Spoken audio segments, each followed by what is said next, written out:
Welcome to the opening bell of the NFL Stock Exchange. I'm Connor Rogers. Alongside with me, as always, is my co-host Trevor Sikkema. And today, we are not starting our guest mock draft series. You're going to have to wait till Thursday. Curveball.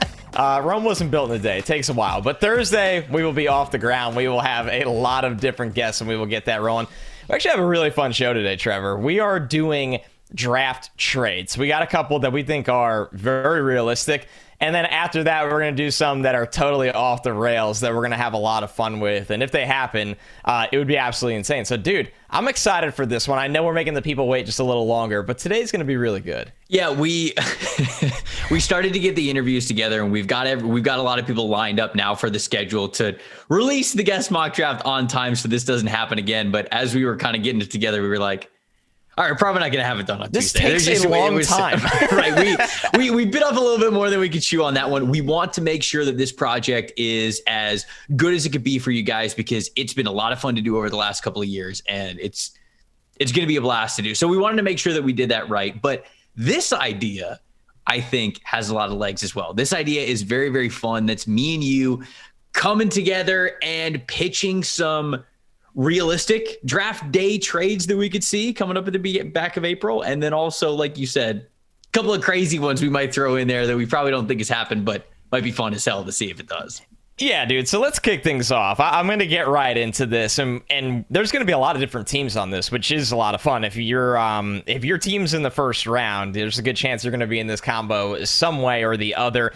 Starting with the Lions here. Now, we're going to have a lot of rebuilding teams. At 2? No, we are not starting at 2. This is the Lions at 32. The Lions coming up instead of trading out, which might surprise some people, but there is sound logic to this. They are one of the rebuilding teams that I actually think should not move backwards as much because they just have so much draft capital. They're fine there. I think they need a wide receiver, Trevor. And I think they, at 32 and 34, yes, you can get Sky Moore. Maybe you're in the George Pickens conversation. Those are fun. Those are not the same tier as the other guys. And I think they have so much draft capital that they can afford to do this without giving up 34, which would essentially just be they're still getting that caliber player that they're looking for outside of round 1. So 32. 66 and 97. So they're taking their second first rounder, both their third round picks, and they are coming up to the Eagles at 16. Don't forget the Eagles have 3 first rounders, so they can afford to get a little creative. They can come up once if they want, and then go back once if they need to. They're trying to space out those picks, and this is a way for them to balance out that draft capital. So for the Lions, those 3 picks, 32, 66, 97, 962 points on the old draft trade chart. That Eagles 16th pick is worth about 1,000 points. So what you're keeping in mind here, it's not a perfect science because every draft value is different. I think going up will be a little cheaper than usual this year. And the Lions get up to 16. And the goal is simple here, Trevor. They are drafting the top wide receiver that's available before they're all gone at 21. Or 22, right? You got New England, you got Green Bay. 32 is just too late. I would love to see the Lions come up and get a Garrett Wilson, get a Jamison Williams, Treylon Burks, Drake London. That's the kind of tier they're looking in here. So the Lions can walk away with obviously one of the best players in the draft at 2, a really, really good starter at 34, but being aggressive from 32 and coming back up into the middle of the draft gives them that number 1 wide receiver of the future to play across from Amon-Ra St. Brown. Yeah, and they also signed DJ Chark as well, so that would give them 3 pretty good wide receivers. Yeah. Josh Reynolds is there. I don't know if you were a Josh Reynolds fan. He was coming out of Texas A&M. I was. So good number 4. Not giving up on the lad. So look, I know he's been around the NFL, but I think that he's a good wide receiver, and I think he'd be a great number 4 option there. The Lions are at this point where they're not totally sure who is going to lead them into the next step. And when I say that, I don't mean head coach or GM. They hope that they have that there with Dan Campbell and Brad Holmes, but the quarterback situation, right? They've got Jared Goff. This is the last year with him where they really have to have him as their starter before they can move on from him and basically be able to turn that page in that next chapter. They were able to get a couple of really great premium picks from the Los Angeles Rams. This would be one of them. And being able to package a couple of third-round picks to be able to move up to go get a wide receiver that they might exactly want, right? And that's kind of what it would come down to. Yes, a lot of people might respond to this trade package and say, well, there's tons of wide receivers to get in this draft. Why would you trade up? And I do hear you, but if they really love Drake London, if they really love Treylon Burks, those are two guys that I look at as different types of wide receivers from what they have now. I think the DJ Power Chark forwards. can be a big, 100%. Chark can be a field stretcher for you. Amon-Ra St. Brown can be that quick hit, almost use him anywhere on the field, kind of a player that you use anywhere from like 20 yards underneath, and you let him do some great work after the catch. If you want a big body contested catch guy, like we were saying before, in the red zone and the money downs, and you want either a Treylon Burks or a Drake London, you think they're going to be available at 16, maybe you pull the trigger. So I think that this is within the realm of possibility. I think you mentioned it. The only thing that would really hold this back, I think, from actually coming to fruition is, do the Lions think they're at a point to where not having more throws at the dartboard, if you will, those third round picks, is that worth more with a young up and coming roster than going to go up and get one guy? But if they think it is, then I could see them checking the box and this may be happening. Yeah, it's a little aggressive maybe for where their timeline is at. Now, when you look at it from the Eagles' perspective as well, the reason I did this trade is because you are going to show a different perspective from the Eagles, and it's a way for them to diverse that portfolio on day 2 if they, Trevor, if they what? If they trade up, is that what you were looking? Yes. Is that what you were looking for me to say? So my trade that I have for the Philadelphia Eagles, and it was a good little transition there. I see you, Connor. I have them moving up, not them moving back. They've got the 3 picks in the first round. They've got 15, they've got 16, and they've got 19. A trade that I concocted in my head that I do think makes a lot of sense for both parties is Eagles moving 15. I guess you could get creative with which one they might end up moving. Obviously, if you're in these negotiations, and I have them doing business with the Atlanta Falcons. So if you call up Atlanta, you don't start this trade off by saying, hey, we'll give you 15. You start this trade off by saying, we'll give you 19. And if they put their foot down and they say, no, we're not doing that for one reason or another, they could be comfortable going all the way up to 15. And I have them giving up 15, number 51, which is their second round pick, and then a third or fourth pick in 2023. So next year's draft class, obviously you just try to make the best deal you can, and getting all the way up to where the Falcons are at number 8. Falcons are giving them a 5th round pick back this year. So Eagles are trading a first, a second, and then a third or a fourth next year for the Falcons' number 8 overall pick, essentially for the Eagles to jump up. And their target at this point would be probably wide receiver 1 in this draft. So they would have their pick of anybody if they wanted, or if they want to get themselves a certain pass rusher, say Kayvon Thibodeau is still on the board, say Jermaine Johnson's still on the board, or really any defender that they really deem worthy of that pick. I know they need a corner really bad, maybe a Sauce Gardner, maybe they love Derek Stingley, maybe the medicals check out, right? It just allows them to really not pay that big of a price, because the Eagles have 10 picks right now. And a lot of them are premium picks. And when you pick the guys that are higher in the draft, guess what you got to do, Connor? You got to pay them more. Even with the rookie wage scale, you got to pay them more money. So that means that you've got to free up the cap to make sure you get all those guys in. So and you got to fit them on the roster. Right. You can't do 10-player classes every year. You go into camp and you're going to be cutting guys who use the draft slot on. It just doesn't work in the NFL year after year.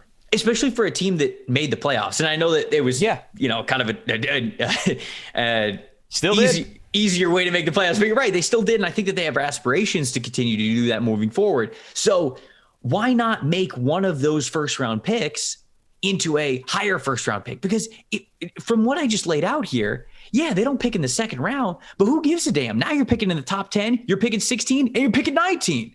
I think that would be a great strategy for the Eagles to go get a more premium player in this draft class to go get them. And then for the Falcons, the objective is simple for them right now. They just traded Matt Ryan. We're doing this podcast post Matt Ryan trade, and you don't get a lot from him in draft capital return.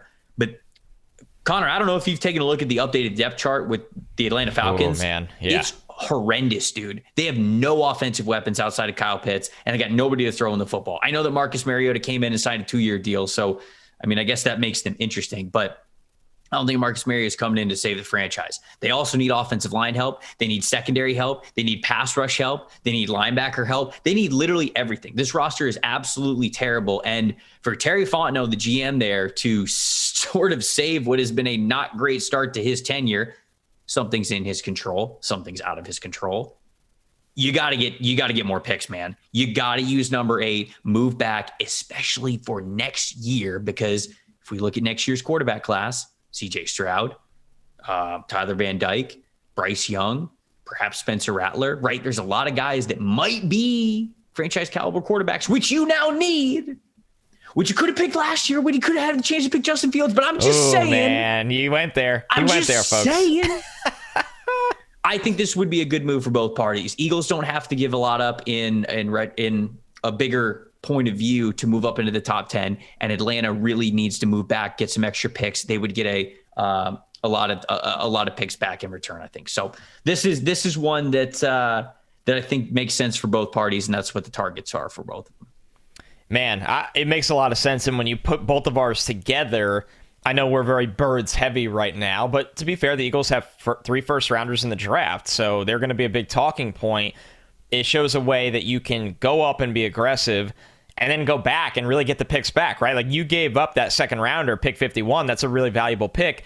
But in my trade, they got back pick 66. So you can find ways to recoup what you lost if you have that much ammo in the top 50 of the draft. And to your Falcons point, man, like, you're in the phase, and you're going to hear me say this a lot about certain teams.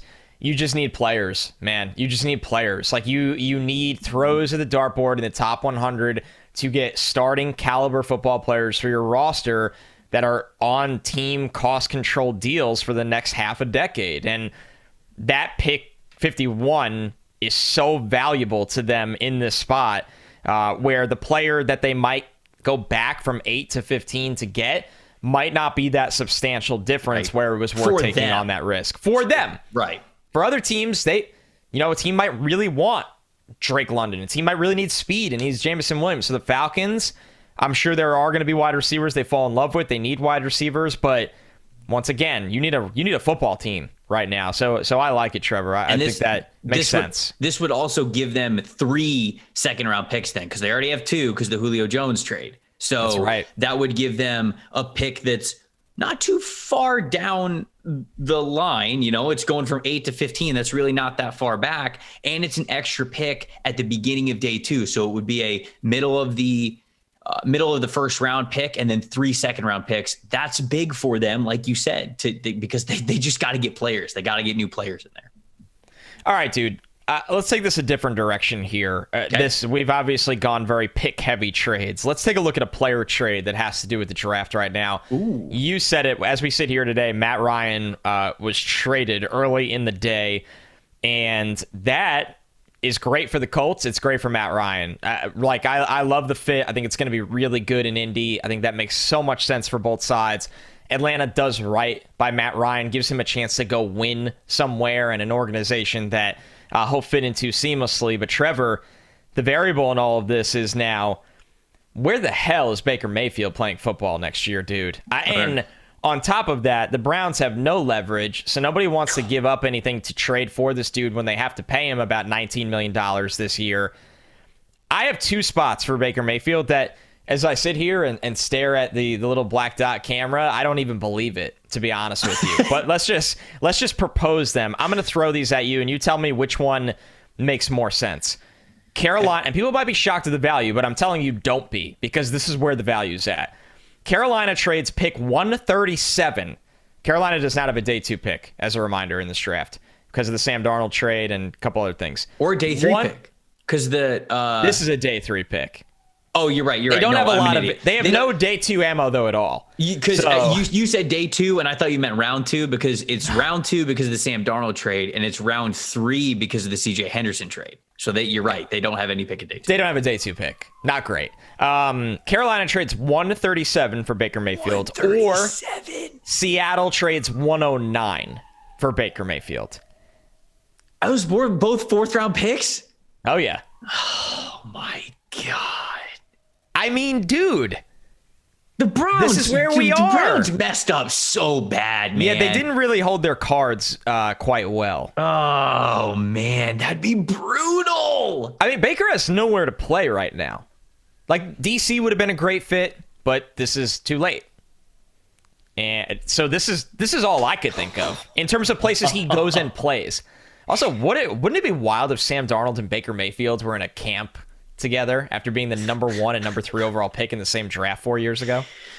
Truly incredible. QB1 and QB2 in that draft. That also had Lamar Jackson and Josh Allen in it, by the way, just to make those franchises, to stick the knife in it a little bit further. Dude, I mean... Well, Atlanta signed Mariota, so that's not a spot here anymore. I want to make that clear if you're listening. Right. Mariota's in Atlanta. That's not happening, so cross them off. Colts wanted to go after... Well, so Baker Mayfield wanted to go to the Colts. And smart. Should. I think the Colts were interested from everything that we heard, but it obviously makes sense for them to get Matt Ryan instead of Baker Mayfield. So working that connection, especially for a 3rd round pick, dude, like... It's great. They can be run heavy. Oh my goodness. Teams showed their whole ass for this Deshaun Watson situation, man. They pants themselves. Dude, literally. There were so many teams involved. By so many, I mean like 5, but there were so many teams involved that just like sold out for this. They risked it all. Like completely gave up everything. Man. And we're mostly left with nothing. I don't even think the Browns are in a great situation. Let me make that clear. I understand they got him, but the lengths they went to get him, that's all I'll say. Yeah. I'm not picking the Browns to be in the AFC title game this year. Let me make that very clear. Yeah. Was it worth it? Anyways. Pretty gross, actually. Mayfield, that report came out. I don't remember if it was Florio, it was Pro Football Talk, but they were like, oh, the Browns might think that the best course of action for Baker Mayfield is to humble him a little bit and to cut him. I was like, I don't know if you saw this, but I posted the clip from The Dark Knight where it's the Joker burning all the money and he's just like, it's not about the money. Oh my God. About sending a message. Like, dude, I laughed so hard. What if your when I boss saw sat you that. down and said, we're going to let you go, and you're going to have places to choose from, but you're also going to get $19 million to leave? Great, sick, I'm out. See ya. I'm out before lunch. And you hate it there. He doesn't like it there. No. He hates it. He said goodbye before they even got to Deshaun Watson. Dude, if I'm Baker Mayfield, I am raising as much of a stink as possible on Twitter. So that they're forced to cut me and give me the 19 mil. If they don't move him in time when OTAs start, I would go to OTAs, but not in my Browns practice uniform. I would go in like my Oklahoma practice uniform and demand a practice. I know he can't, he really doesn't have room to do that because I don't know if you're going to have another employer if you just go full scorched earth, but for comedy. Yeah, right. In our own vacuumed reality in which we want to get the most content on the Twitter timeline. Half of our thoughts are like XFL, like when Vince McMahon owned it, not what it was. Like the wrestling version of the XFL. 100%. That's half of our football ideas. It really is. To improve the game. We need to just have a full episode about all those one day. But okay, getting back on track, a 4th round pick from either of these teams. I mean, Seattle and Carolina are the landing spots for Baker Mayfield, right? I mean, you look at a lot of situations around the NFL. Shoot, Jimmy Garoppolo is still up for trade, right? And would either of these teams rather have Jimmy Garoppolo? I don't know. It probably depends on the price tag, but it certainly seems like he is held in higher regard than Baker Mayfield is. So, because people like him. I know people will listen to this and think it's insane, and I do get it. But when you talk to coaches, you kind of get it. Like, they don't want to deal with people that cause friction with them sometimes. And Baker Mayfield, in my opinion, is a better player than Jimmy G. But yes. It's a real thought process in all of this. And here's the problem, Trevor, when I propose these trades. I don't know what Seattle's trying to do. And to be fair, I'll give them time to figure that out, right? Like, they have good receivers. They, obviously have pieces on defense. They paid Jamal Adams. They paid Quandre Diggs. Like, I don't, they have Shelby Harris there after the trade. Like, they're not a complete blow this up yet. So do you go get Baker and give this thing a shot? Or do you wave the white flag and you trade DK Metcalf and everything you have, and you just start over with the oldest head coach in the NFL? I don't know. Yeah, it's like Dumb and Dumber. I don't know, man. I don't know. It's a lot of the major moves around the NFL have been very perplexing. Baker Mayfield going for a fourth would, dude. If you told anybody that, even a year ago, even like 6 months ago, for as bad as Baker was playing, if you told people that in 6 months Baker's getting dealt for a one fourth round pick, they'd tell you to get out of town. They tell you to get out of their face so quick. And here we are. The quarterback shuffle has just broken the brains of the NFL. Where would you I would rather him go to Carolina. Me too. I think that's a much better. I mean, I think that makes more sense for Carolina as well, instead of, say, like trading for Jimmy G. Like it makes more sense for them to take a flyer on Mayfield. If they didn't fire Joe Brady, I would actually really love it. Like, I think Baker with Joe Brady, you have DJ Moore, McCaffrey, Robbie Anderson there. I mean, you actually have an offense that you're like, this isn't too bad, to be honest with you. Yeah. And you can use the 6th overall pick then to get better. You can get a franchise tackle. You could do different things. Even if you moved out of the pick, then you could double dip. Rather than, I mean, I don't know, dude. It just feels like Carolina really might take Kenny Pickett or Malik Willis at 6. That means that if Carolina were to do that, that means that they'd be spending $36 million on the cap in Baker Mayfield and Sam Darnold on their 5th years. Forgot about that. That is that's not good. It's not good. That's not ideal. No, but those are two destinations that I guess I could see it. So that fits the bill for what we're talking about here. I have another player-centric one. You actually just brought up his name. DK Metcalf, the wide receiver from Seattle Seahawks. Green Bay Packers. Do it. Perfect. Trade. All right, here's what we do. If Green Bay, Brian Gutekunst, okay? Call him up. Be like, we'll give you 28. We'll give you pick number 28. And then the Seahawks are going to say, absolutely not. We want 22. And then Brian Gutekunst is going to say, no. And he's going to hang up the phone. And then he's going to let him sweat it out. And then a week later, he's going to call him up. He's going to be like, I'll give you 28. Pete Carroll's going to hesitate a little bit, but then he's going to say no. And then Gutekunst is going to be like, okay, well, I'm not giving you 22. And then he hangs up the phone. And then draft day rolls around. And if they say, all right, DK Metcalf or 22, when the Green Bay Packers are on the clock at number 22, just trade it. Depending on who's on the board, of course. Like if some major steal falls to 22, okay, maybe you could do that. But go get DK Metcalf. He's one of the best wide receivers in the NFL, especially at being a vertical threat receiver, which is the deep ball, which is what Aaron Rodgers loves to do, which is a major part of now what he does not have with Davante Adams. This feels such a major need for them. He's big, he's strong, he's fast, he could be a deep threat player. I mean, Randall Cobb, I think he's still going to be there unless I don't know Green Bay plans. Like he's kind of an afterthought at this point. Allen Lazard is more of like a big body wide receiver. Yeah, he could be a deep threat guy as well, but he's not athletic as DK Metcalf. But you have got to replace Davante Adams somehow, and you're probably not going to be able to do it in one single blow with one single addition. You've got to make multiple additions here. If you are going to draft a wide receiver in the first round, whether it is 22 or 28, if Seattle will trade you one of those picks for DK, make it happen. Go do it. Absolutely. That's way better than whatever the wide receiver options you're going to have at 22 or 28 are. And he's still on a rookie deal.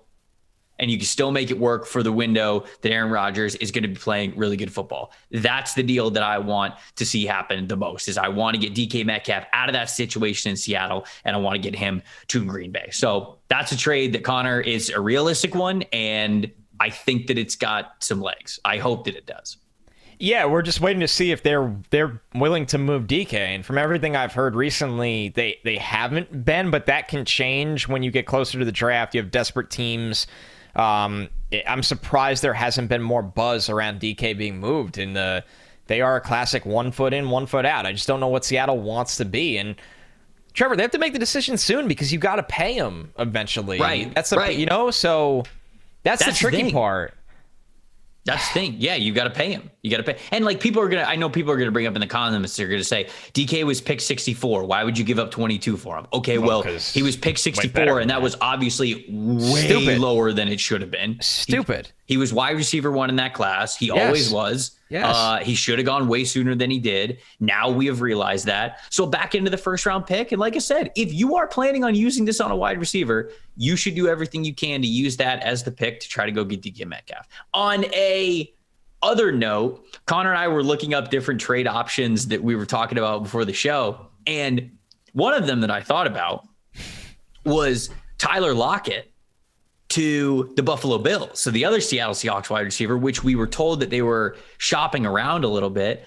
I was like, ooh, Tyler Lockett maybe going to the Bills, right? Like even if the Bills gave up, you're probably not giving up 25 for Tyler Lockett, but I don't know, something like day 2 pick or something, or even if it was an early day 2 pick, you are the Bills. You are competing for a Super Bowl this year. Go and get a really talented player, especially with Cole Beasley being gone and them only having now Stephon Diggs and Gabriel Davis. Like they need another wide receiver in there. I'd love Tyler Lockett with Josh Allen. And then I looked at Tyler Lockett's contract and it is stupid. It's just dumb. No wonder why the dude can't get traded. Seattle signed him to a deal that no team is ever going to trade for. It's unbelievably backloaded. I mean, I think he goes up to, God, what was the number? I have it right here. Tyler Lockett, he's a $31 million dead cap hit this year. He's a $21 million dead cap hit next year, 16.7 mil on the cap. And then in 2024 and 2025, the last 2 years of his deal, he is on the cap for $23.9 million, and his dead cap hit then goes to 14-7. They are getting a loss on Tyler Lockett no matter what they do with him. This contract is so bad, and the Bills aren't going to take this contract. No way in hell. No one should. No one's going to take this contract. Number one, he turns 30 this year, so yes. That's a bad start. Let me make that very clear. And we like Tyler Lockett a lot. But, I do. Yes. I mean, you're talking about a 185-pound receiver that is 30 this year that has all this money due at age 31 and 32. He's going to be banged up a lot. Seattle is in a bad spot, in my opinion, where I truly don't have the answer of... I mean, I'm always in, like, if you don't know the answer, blow it up. That's always my thought process. It's not the opposite. It's not, if you don't have the answer, go for it. Which, right. That's not the idea. Blow it up. But like you said, they have some situations like this that are on. You can't move them. You can't do anything with it. So, okay. So you brought up the Bills potentially being in on that, and then you realize that couldn't work. My next trade is for the Bills. And the Bills, to me, are a Super Bowl ready team. They don't need these big player classes. They need, legit pieces. I say your offense was awesome with Josh Allen, and you obviously have ascending talent, whether it's Dawson Knox and Gabe Davis. You have a bona fide stud, obviously, in Diggs. In this situation, I'm saying just build onto it. The Bills trade 25, which is their first-round pick, 57, their second-round pick, and 130, that's their fourth pick. That comes in at about 1,100 points. They go up to 13 overall, which Houston now has from Cleveland. Okay. And the Bills draft Treylon Burks, assuming Drake London's gone, right? Like Drake London went to Atlanta at 8, the Jets at 10, the Commanders, not there. Don't think he'll be there. Okay. So I want to be fair. And actually really like this Treylon Burks fit because when you look at the Bills, the structure of their offense, they do need a player that can handle some gadget role situations from their backfield, and they don't really have that guy. With Burks, he can handle your jet sweeps. You can motion him around. You can use him on shallow crossers to get the ball in his hands, tight end screens, and then obviously also play him as a true wide receiver and get him vertical. So if you have Diggs, Davis, and Burks, and you can play him as a big slot, which is really fun in this offense, with Davis and Diggs, Burks and Knox in the middle of the field, and he blocks. And we'll get to the Houston thing in a second, though. Trevor, I really like Treylon Burks in the Bills offense, and this would give them a basically a juggernaut at this point on offense. We've talked about it so many times before on this podcast. It is an arms race in the NFL, not just in the AFC, not just where the Bills currently are. Like, it's just, you've got to get better playmakers than the team that's lining up against you. Josh Allen is playing the quarterback position as well as any player on the planet right now. Go make sure that he also has the best weapons to potentially throw to. I love this idea. I don't know how aggressive Brandon Beane would be to go up and move from 25 to go get a wide receiver, but obviously they've done it before, right? They traded their first round pick straight up for Stephon Diggs. And so they've done things like this in the past. So I think the mindset maybe would be there. And if this was in any way on the table, I think they'd think about it. I think the thing with it is, why it makes sense for the Bills is you can give up pick 57 because the chances of that player contributing in your championship run is very low in this draft. Other drafts, maybe not. In this draft, not great. Whereas Houston already had a top 10 pick, so they got a premium player already. Now they move 13 and they go back to 25, which is a big jump. But getting 57 and 130, one of those two players very well could be a factor for you 2 or 3 years from now. It's a developmental player that's going to go into your rebuild, that is going to be a part of your process long term because you're not in a championship window. It's really the Atlanta argument you did with the Eagles all over again. And Houston, they got to load up and get as much talent as they can in the top 100 of this draft. The Bills instead zone in on one premium player that once again can make their offense just a total powerhouse, more so than it already was. All right, I got one more trade that I want to talk about that's a realistic trade, and then we're going to get into at least one of each from us, which are just these crazy, wild trades that would shake the league in certain ways, but okay, the probabilities are a little low, but we do want you guys to hear it. Before I read off my last thing, I got to let you guys know, if you don't have a premium PFF subscription, now is a great time to do it. Use the promo code NFLSE and you're going to get 25% off any PFF subscription. An Edge, an Elite, a College, whatever it is, you get access to the premium articles, the draft guide, the fantasy football guide, all the betting tools, everything that PFF has to offer, you're going to be able to get if you use this promo code NFLSE when you sign up. So do that, get yourself 25% off. And then we've talked about it before, but there's a new fantasy football type of game that we're releasing here at PFF called All 22.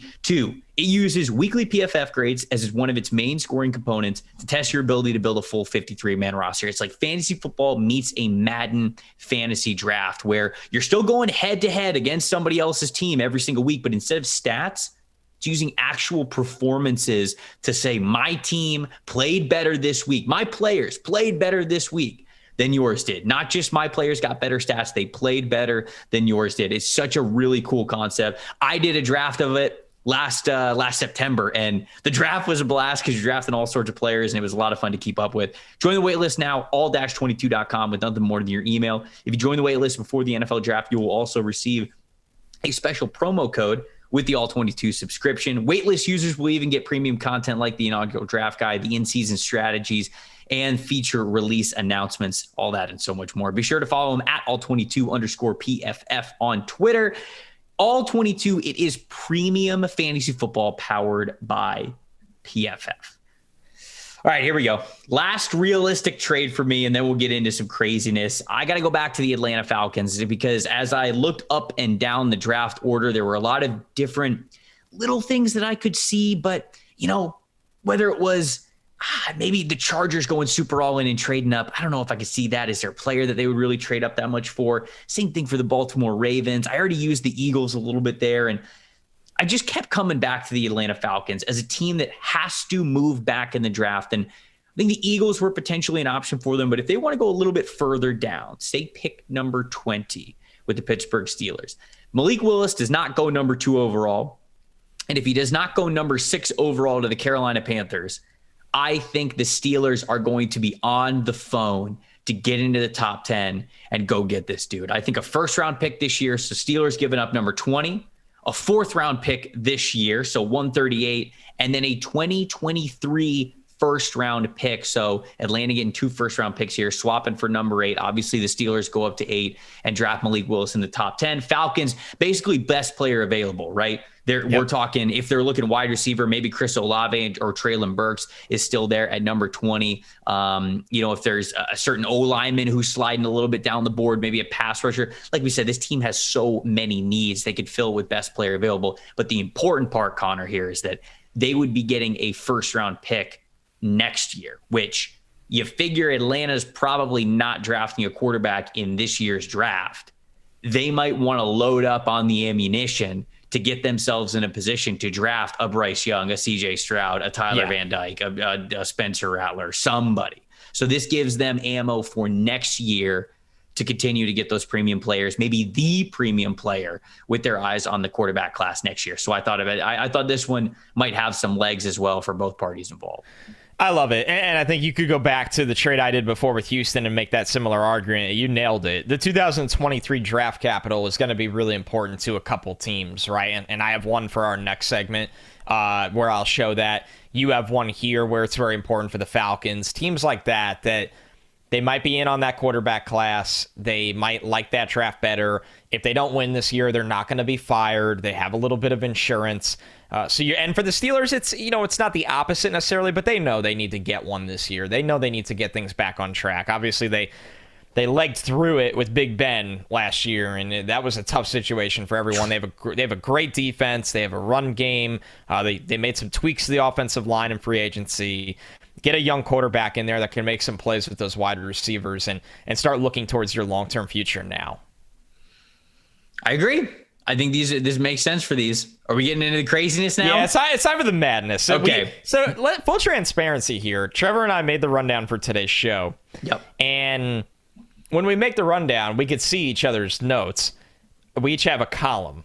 But what we did was, for this part, we wrote ours in at separate times when we were not in there and blacked it out. We filled it with just our crazy just crazy trades. So we have no idea what we're about to throw at each other right now. I'll admit, I have two. One of them I really needed you to not see, but it needed to all be not shown for, continuity. Okay. So who's starting this? Who's starting this off? You should start it. You were the one who initially came up with my trade is so good, I've got to black this out so he doesn't see it until we do it live. So I have to hear yours. I've got to hear it. I think you're going to really like it. And the more I think about it, I don't think it's as insane as impossible. Oh, here we go. Now he's talking himself into it, folks. This is where it gets good. The Bucks. I'm not looking. I just took the highlighter off of it. Okay, the Bucks trade 27 and 59 and a 2023 first rounder. Tom Brady's back. They're going for the Super Bowl. 27-59. That's 990 points. Okay. And a 2023 first rounder, which against Felipe Franks and Sam Darnold in that division, they are going to be picking very late in the first round. So it's not a great future first round pick. Okay. To Seattle for number 9 overall. The Bucks go all the way from 27 to number 9 and draft a tumbling Kayvon Thibodeau.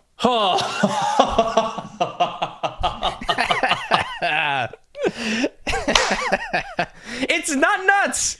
It's a little crazy, but it's not like no chance. You know the thing that might actually hold this back the most is simply them already having Joe Tryon Shoyinka on the roster. It's not even the thought process, because funny enough, I also wrote one down that has to do with the Bucks moving up and going all in.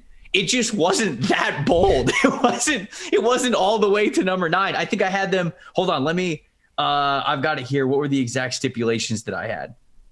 I have the Bucks trading. Okay. So I have the Bucks trading a first round pick next year and their first round pick this year. So 2 first round picks to go up to Minnesota, number 12.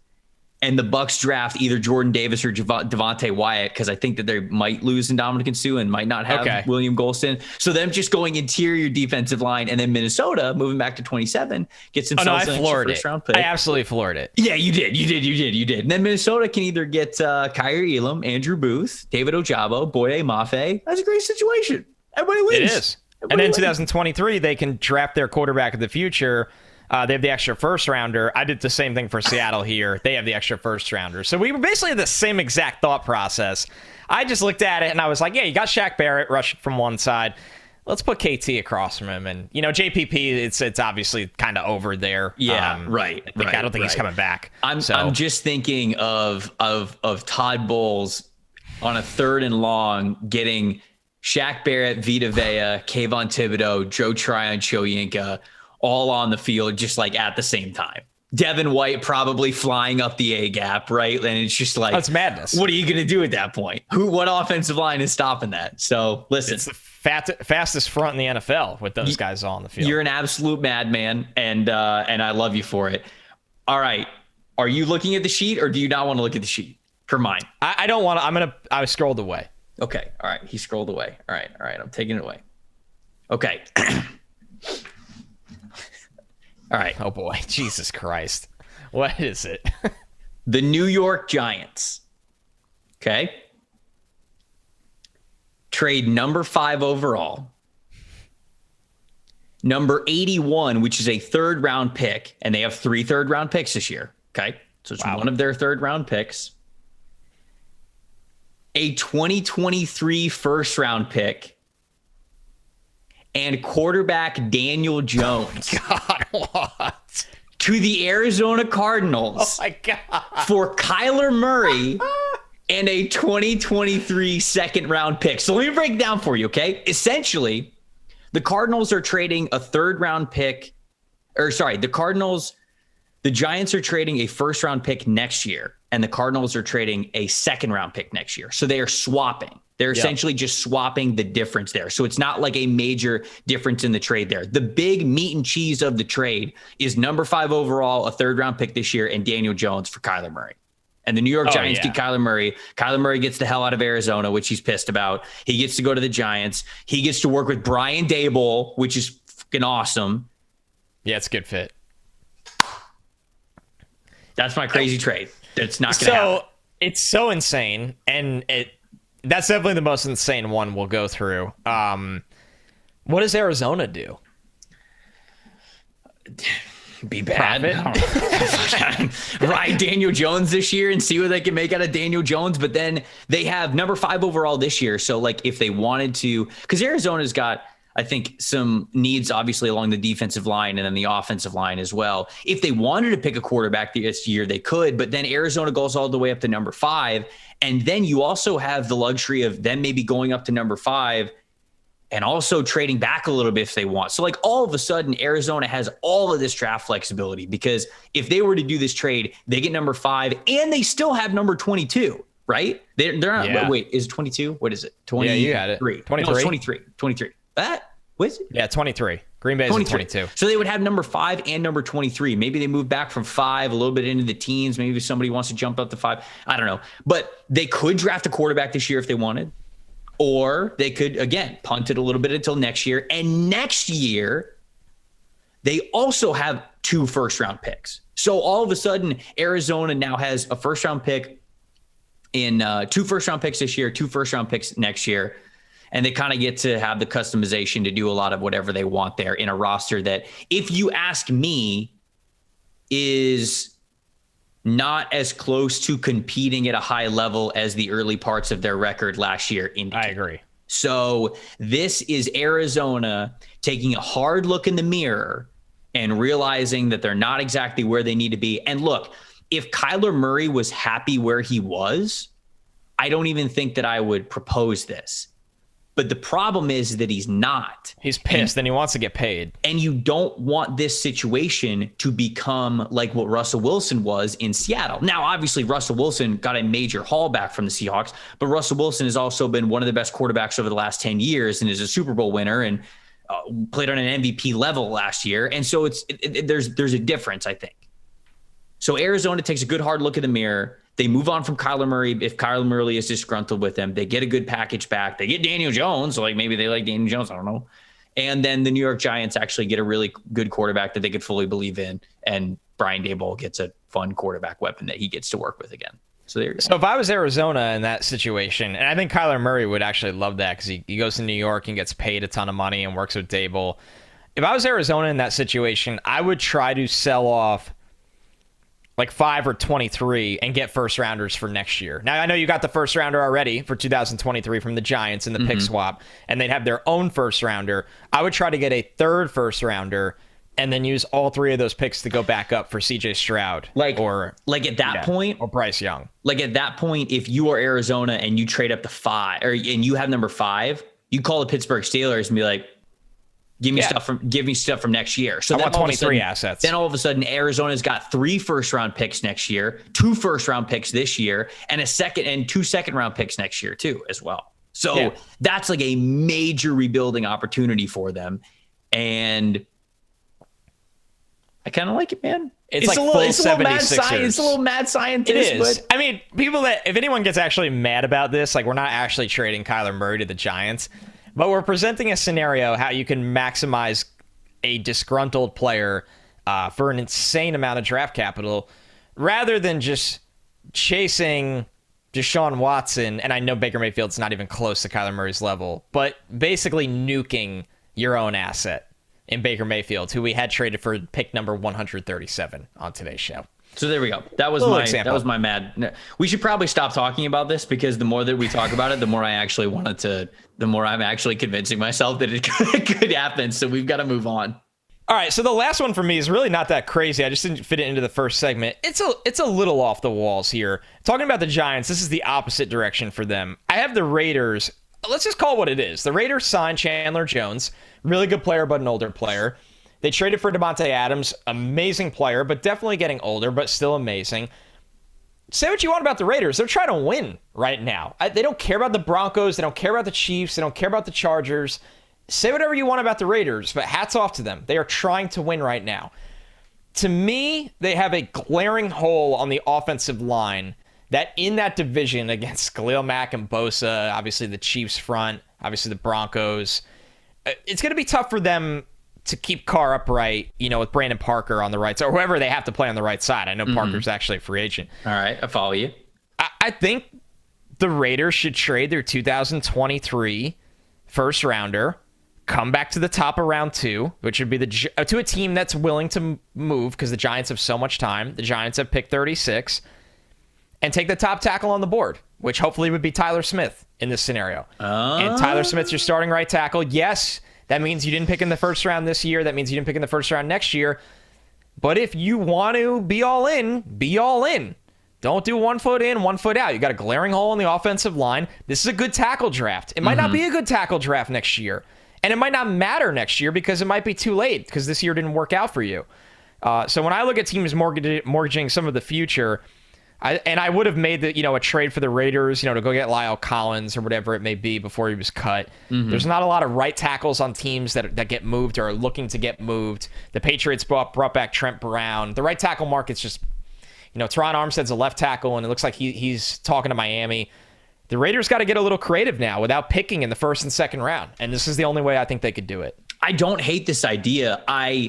Tyler Smith would be tough for them because you're throwing him in right away. And you and I have talked about this before, how we like Tyler Smith a lot, but there's work to be done. Him starting right away might just be like a lot of lumps early on. And so, I mean, I'd still like the Tyler Smith pick, but yeah, if you could get somebody that you could guarantee to step in right away, I mean, I don't hate it. I don't think they do it, obviously, but I don't think anybody does these trades that we've talked about over the last 10 minutes. So this is very far-fetched. It's an interesting idea, though. I do like if the certain offensive lineman's on the board. Hell yeah, man. Go get aggressive. Go do it. They're putting all the chips in the middle.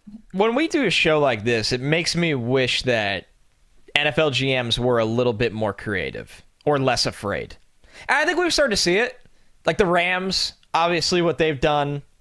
Obviously what the Broncos just did going to get Russ. We've seen a little bit of it this year, but these are outside the box ideas. And I'm not talking about the crazy segment. I'm not even talking about the first one that I just think, a little, I'm curious when we get a mad scientist GM somewhere that, kind of who's like a coach comparison right now that I'm looking for. Like even what Brandon Staley did, going for fourth down all the time, before the 50-yard line. Who's going to be the GM that does something and all the old talking heads go, we've never seen this before. This guy's an idiot.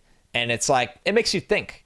a little bit. Right. I don't know if we're ever going to get there, but be interesting. Yeah, and that was the whole point of this podcast episode, is to You've all been tricked. Get people to think a little bit. There's obviously trades that we threw out there. They're a lot more realistic than the other ones, but I think it was fun all around, man. Especially, for me, I grew up playing Madden and doing fantasy drafts and doing all that and just trying to create my own team in any way, shape, or form. I know you were the same way. So I knew this was going to be a very fun segment. We didn't get to, I don't know if there's any other players that you want to shout out. Like, we talked about potential trades with Danielle Hunter, but his contract, especially with that roster bonus, kind of makes that hard. We also talked about Michael Thomas. The worst contract in the NFL. So I brought that up. Connor and I were talking before the show, and I brought up Tyler Lockett. And then I said to him, I was like, ooh, what about Michael Thomas? Like, it seems like he doesn't want to be in New Orleans, and that could be an interesting one. And Connor's like, low key, that's probably the worst contract in the NFL. And I'm like, that can't be true. That's got to be an over exaggeration. And sure enough, holy smokes, Michael Thomas's contract is bad. Dude, Michael Thomas is 38.3 dead cap hit this year. He's only a 13.3 on the cap, but he's 38.3 on dead if they move on from him. He goes up to 28 and 27 million against the cap over the next 2 years, and his dead money never gets below 13.6 in the final year in 2 years. Holy that is not the guy that you want not happy to be on your team. Oh boy, that's bad. Yikes. I mean, dude, this contract is like, whoever did this contract was just like, it's like an old person making the joke like, oh, I'll be dead by the time that's a problem. Like, that's literally the contract. Like, whoever did this contract's like, that won't be my problem by the time in 2024. It's a total nightmare. Bro, it's got 2 void years on it too. Oh yeah, it just I mean, Michael Thomas is not an unrestricted free agent until 2027. Dude, there's a chance that one of us has like an actual child by the time this contract is off the Saints. Like a real living human being. One of us has. 2026, this thing is still on the books. Oh my gosh. That's insane. Michael Thomas didn't get traded. I don't know. Was there you were waiting for that one. We couldn't even put that in the crazy section. That's how we couldn't even put it in the crazy section. I honestly wanted to. I wanted to help Imagine he gets traded tomorrow. Dude, I talked about like him maybe going to the Bills or like him going to the Packers or like something, man. This dude can't move. No. Did I miss anybody? Or before we get out of here, I can't remember if there was anybody else that we talked about. No, man. We are on to the guest mock drafts, which is going to be... It's going to be 2/3 of the week on the NFL Stock Exchange, which is awesome, man. We've already booked a ton of awesome people that, like you and I say, you and I cover the draft, league wide. We cover college football. We cover the NFL, but we are not traveling with a team. We're not in that game anymore. So bringing some of these people on that are just so day-to-day, boots on the ground with a specific team, I think we'll get some differing opinions on the show than what you and I bring, and that's always the goal. Dude, it's going to be so much fun because we're going to talk to a lot of these people who follow these teams very, very closely. And we're going to have a lot of conversations about who they think the team is going to pick. But then ultimately, at the end of every interview, they themselves will be making each pick as the board falls to them. It's going to be a live, continuous mock draft. And so it's a lot of fun to get to look back on this when it's all done and look back on it a year or 2 years down the road and see where everybody kind of finished with where the guest mock draft was, where people, what they would have picked and what GMs actually went with. So it's such a fun exercise. I'm so excited to get it kicked off on Thursday. Don't worry, Connor and I, at the beginning of every podcast, it's not just going to go straight to the interviews. Even on Tuesdays and Thursdays, we'll have about the first 10, 15 minutes to chit chat between us and catch up on any major news that dropped or prospects that we've seen more recently that we've maybe got more film on that we want to talk about and give a shout out to. So it'll be interview stuff, but Connor and I will make sure that we give our opinions and our analysis and everything, I think, throughout that journey as well. But very excited to get it kicked off on Thursday. Tune in then. We'll see you guys then.